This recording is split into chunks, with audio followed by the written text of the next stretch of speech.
c'est un propre collègue qui m'a agressé d'une manière volontaire, qui m'a bousculé. Non seulement moi, il a bousculé, mais il a bousculé les autres collègues. Un échelon de plus gravit dans la crise du parc naturel de Martinique. Je ne sais pas si les collègues qui sont présents là, si vous êtes conscients de l'ampleur que cette grève implique aujourd'hui.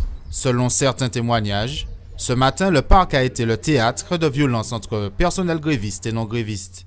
Un collègue et moi-même, nous voulions rentrer absolument parce que nous avions une collègue qui est drépanocytaire, qui voulait uriner. Mon collègue s'est fait un peu molester par le t-shirt.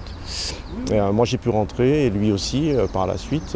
On a secouru en quelque sorte notre collègue malade. Une version des faits contestée par les grévistes. Le collègue là, nous m'a dit qu'il était là et le moment venu, il était sorti tout naturellement. Maintenant, les autres collègues viennent considérer qu'il y a un prétexte, nous avons fait un collègue, ça n'a pas de pièce.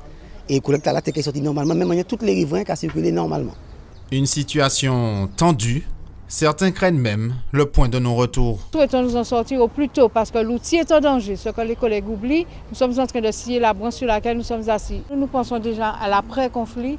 Comment allons-nous sortir de ce conflit? Comment allons-nous travailler avec nos collègues puisque nous sommes obligés de travailler avec eux après cette manifestation? C'est après le licenciement considéré comme abusif du directeur général qu'une vingtaine d'agents du PNM ont cessé le travail. Un événement qui aura servi de catalyseur pour mettre en lumière une souffrance.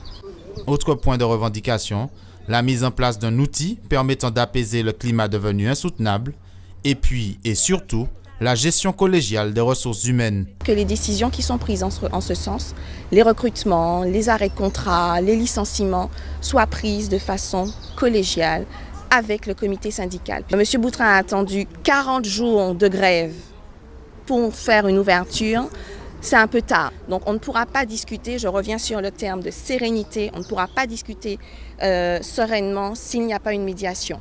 Une réponse devait être apportée par le président du parc aujourd'hui quant à la négociation par médiation, après une première rencontre qui a tourné court hier.